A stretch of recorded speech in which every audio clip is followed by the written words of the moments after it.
ઘનશ્યામ મહારાજની જય, હરે કૃષ્ણ મહારાજની જય, લક્ષ્મી નારાયણ દેવની જય, વડતાલ ધામની જય, નીલકંઠ પ્રભુની જય.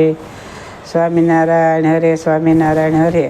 વચનામૃત 77. જ્ઞાનને ઓલ્યે ધર્મ ખોટા ન કરવાનો. સંવત 1877ના દ્વિતીય જ્યેષ્ઠ અવધિ 30 અમાસને દિવસ સ્વામી શ્રી સહજાનંદજી મહારાજ શ્રી ગરડા મધ્યે દાદા ખાસરના દરબારમાં શ્રી વાસુદેવ નારાયણના મંદિર આગળ આથમણે દ્વાર ઓરડાની ઓસરીએ ઢોલિયા ઉપર બિરાજમાન હતા અને સર્વશ્રેષ્ઠ વસ્ત્ર ધારણ કર્યા હતા અને પોતાના મખારવિંદની આગળ મુનિ તથા દેશ દેશના હરિભક્તની સભા ભરાઈને બેઠી હતી અને મુનિ માહોમાહી પ્રશ્ન ઉત્તર કરતા હતા. પછી એક મુનિએ અણસમજણે કરીને ભગવાનના નિશ્ચયનું બળ લઈને ધર્મને ખોટા જેવા કરવા માંડ્યા. પછી શ્રીજી મહારાજ બોલ્યા, જે ભગવાનના જ્ઞાનની ઓથ લઈને જે ધર્મને ખોટા કરી નાખે તેને અસુર જાણવો. અને ભગવાનના સ્વરૂપમાં તો એવા કલ્યાણકારી અનંત ગુણ રહ્યા છે તે શ્રીમદ ભાગવતને વિશે પ્રથમ સંસ્કંદમાં પૃથ્વીએ ધર્મ પ્રત્યે કહ્યા છે. માટે જેને ભગવાનનો આશરો હોય તેમાં તો ભગવાનના કલ્યાણકારી ગુણ આવે છે અને જેને ભગવાનના સ્વરૂપનો નિશ્ચય હોય તેમાં એકાદશ સ્કંદમાં કહ્યા એવા જે સાધુના 30 લક્ષણ તે આવે છે.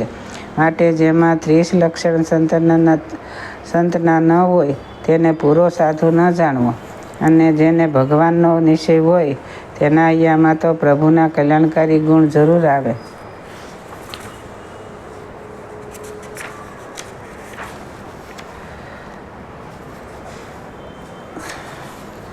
અને જ્યારે પ્રભુના ગુણ સંતમાં આવે ત્યારે તે સાધુ 30 લક્ષણે યુક્ત હોય. માટે આજથી જે કોઈ પણ મંત્રામણ રૂપે ધર્મ તેને મૂકીએ જ્ઞાનનું કે ભક્તિનું બળ લેશે તે ગુરુદ્રોહી વચનદ્રોહી છે અને એવી ધર્મભંગ વાત જે કોઈ કરતો હોય તેને વિમુખ કહેવો અને એમ કહેવું કે જે તમે તો અસુરનો પક્ષ લીધો છે તે અમે નહીં માનીએ એમ કહીને તે અધર્મીનું વાતને ખોટી કરી નાખવી. પછી સંતે પ્રશ્ન પૂછ્યો, જે હે મહારાજ, કોઈ ભગવાનનો અતિ દ્રઢ ભક્ત હોય ને દેહ મૂકવા ટાણે તેને પીડા થઈ આવે છે અને બોલ્યાનું પણ કાંઈ ઠેકાણું રહેતું નથી અને કોઈક તો કાંઈ પાકો હરિભક્ત જણાતો ન હોય ને તે દેહ મૂકવાને સમય તો અતિ સમર્થ જણાય છે ને અતિશય ભગવાનના પ્રતાપને જાણીને ભગવાનનો મહિમા મુખ્ય કરીને સુખ્યો થકો દેહ મૂકે છે, એનું શું કારણ છે? જે સારો હોય તેનું અંત સમયે સારું ન દેખાય ને જેવા તેવો હોય તેનું અંત સમયે સારું દેખાય છે, એનું કારણ કહો, એ પ્રશ્ન છે. પછી શ્રીજી મહારાજ બોલ્યા, જે દેશ કાળ ક્રિયા સંગ ધ્યાન મંત્ર દીક્ષા અને શાસ્ત્ર એ 8 જેવા હોય તેવી પુરુષની મતિ થાય છે. તે જો સારા હોય તો સારી મતિ થાય છે અને ભૂંડા હોય તો ભૂંડી મતિ થાય છે.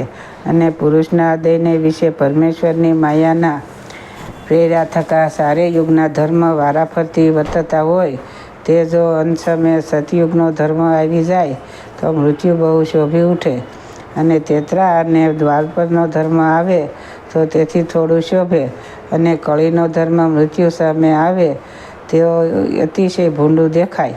એમ અંત સમયે સારું નરસું તો તે તો કાળે કરીને છે અથવા જાગ્રત સ્વપ્ન અને સુપ્રીમ તે 3 અવસ્થા છે.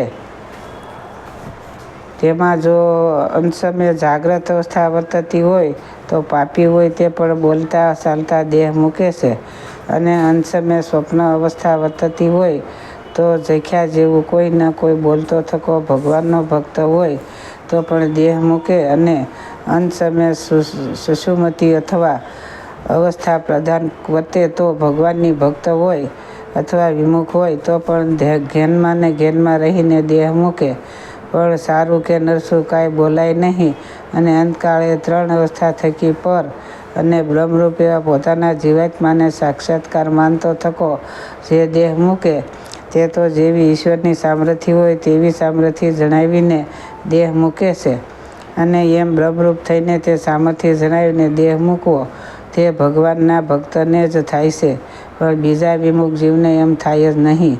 એવી રીતે કાળે કરીને અંશમે સારું નરસું જણાય છે, અથવા અવસ્થાઓને યોગે કરીને સારું નરસું જણાય છે. અને વિમુખ હોય ને તેને અંતકાળે જાગ્રત અવસ્થા વર્તતી હોય ને બોલતો બોલતો દેહ મૂકે, તેણે કરીને કાંઈ તેનું કલ્યાણ થતું નથી. વિમુખ તો સારી રીતે દેહ મૂકે અથવા ભૂંડી રીતે દેહ મૂકે, પણ નરકે જ જાય. અને ભગવાનનો ભક્ત હોય તે બોલતો બોલતો દેહ મૂકે અથવા ઝંખ્યા જેવું બોલીને દેહ મૂકે અથવા શૂન્ય મૌન રહીને દેહ મૂકે, પણ તેનું કલ્યાણ જ છે, પણ એમાં કાંઈ સંશય નથી. એમ ભગવાનના ભક્તને જાણવું. અને ભગવાનનો ભક્ત હોય તેને અંશમે સ્વપ્નાદિકને યોગે કરીને ઉપરથી પીડા જેવું જણાતું હોય, પણ એને અંતરમાં તો ભગવાનને પ્રતાપે કરીને અતિ આનંદ વર્તતો હોય. માટે નક્કી હરિભક્ત હોય તે અંશમે લાવા જખા કરતો થકો દેહ મૂકે, પણ એના કલ્યાણમાં લેશ માત્ર સંશય રાખવો નહીં. ઇતિ વચનામૃત ગરડા પ્રથમનું 77. સહજાનંદ સ્વામી મહારાજની જય. હરિકૃષ્ણ મહારાજની જય. સ્વામિનારાયણ ભગવાનની જય. સૌને મારા જાજાથી જય સ્વામિનારાયણ.